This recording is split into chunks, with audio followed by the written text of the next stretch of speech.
In Bengaluru, residents approached the Home Minister Ramalinga Reddy to submit a memorandum seeking a speedy investigation in the Anikal gang rape case.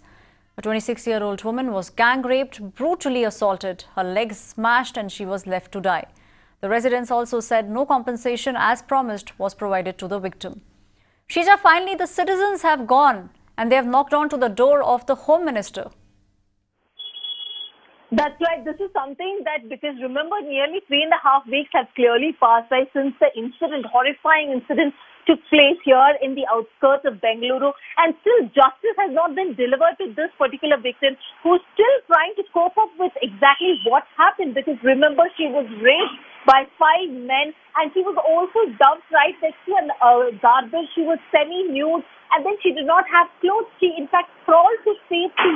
And look at the kind of no help was even offered to her. Only nearly 36 hours later, an NGO, a woman working with an NGO, Parijata, helped her, brought her immediately to the hospital. So nearly 3.5 weeks have passed, and the government, be it the chairman of Prevention of Women and Children, the sexual harassment against them, or for that matter, even the Home Ministry clearly haven't even met this particular victim, even made this particular case, the gang rape case, as a priority where they can even nab the culprit, is what we're given to understand. Thank you, Shija, for joining us with those details. Now, joining me on the phone line on this story is Brinda Adige. Brinda, now finally the citizens of Bengaluru have submitted a memorandum. They have submitted what they want from the government, and they have gone and spoken with the Home Minister. Yes, submitting the memorandum seems to have become the last resort. There are legislations, there are IPCs enacted. Why are the police not enforcing these? It is not a favor that is being asked of the police and the government. It is to enact whatever law is already there in our land. If the police are not going to register such cases, and if every time citizens have to get together and give a memorandum to the government, just imagine victims who may not have access to these kind of citizens groups.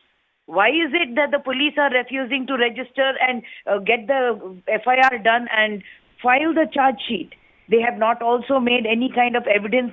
They have not collected it. They are just not willing to go ahead and treat rape as a crime against women.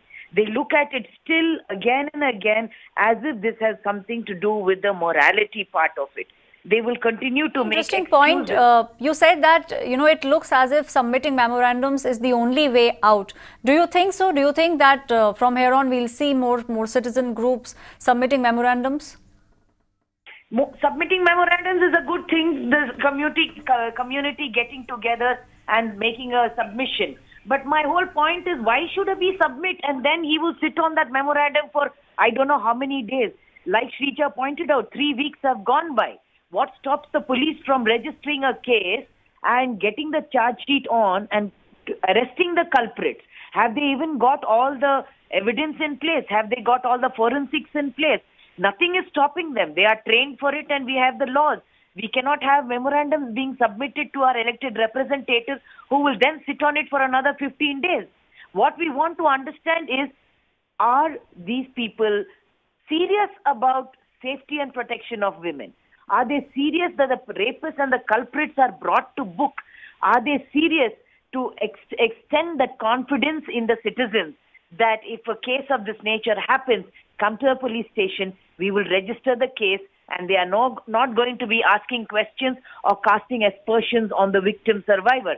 Because in this particular case, like you have pointed out, that is exactly what is happening. The Nirbhaya funds have not been utilized in our state. The one-stop crisis center does not seem to function very well, because if that was functioning, then they need not have to submit any memorandum to court or to the minister. Everything would have been taken care at the center itself based on that scheme. But none of this is functioning. It seems that everything is a lip service that people want to talk about, politicians want to talk about, and it all boils down to just votes.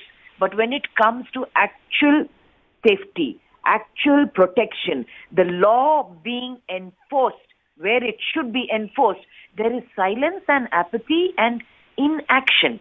And that is why we are angry and the citizens have come forward. But this should not be more than 24 hours. In 24 hours, the Home Minister should see that everything that has to be done vis-a-vis the Nirbhaya scheme gets done.